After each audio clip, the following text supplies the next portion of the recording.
I just published a paper recently, and there's so much research. I'll just summarize it into one thing. But essentially, your mind. What I'm showing is that as you, if you don't manage your mind, then the energy goes into your brain of the electromagnetic energy of the experience. So this conversation becomes energy.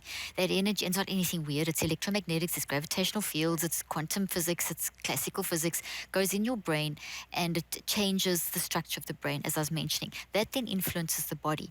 So if we have chaos, a chaotic experience, a negative experience, that then is transformed in the brain as chaotic energy, and it builds into a tree-like structure, as I mentioned, but it's all deformed. So the proteins fold incorrectly, the tree forms. Now, where's the information? It's vibrating inside the trees, in the little branches. So if you think of the branches like building blocks, for Lego, when you build Lego or something, it's information gets built into these little protein structures that grow into trees, and the information is vibrating inside the little protein structures. Now, that's neuroplasticity. So essentially what happens is that when we have a toxic thought or a toxic experience, your brain, mind, and body are geared to help you survive. So that toxic experience then throws our body into disarray.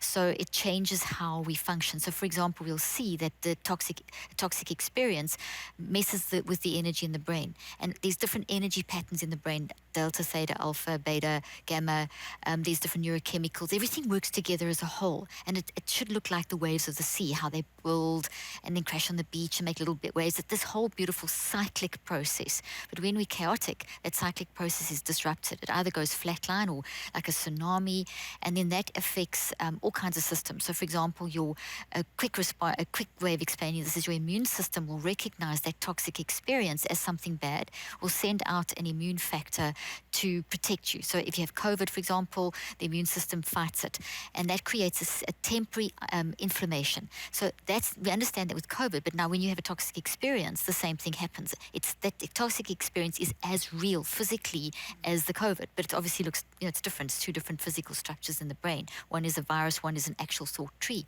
But your immune system still sees both as a threat. So it'll treat the toxic thought in the same way as it treats the COVID virus. So it builds inflammation in that area. So I showed with my research that pattern happens. The brain just energy gets disrupted. We have this inflammatory response. We have a change in our body.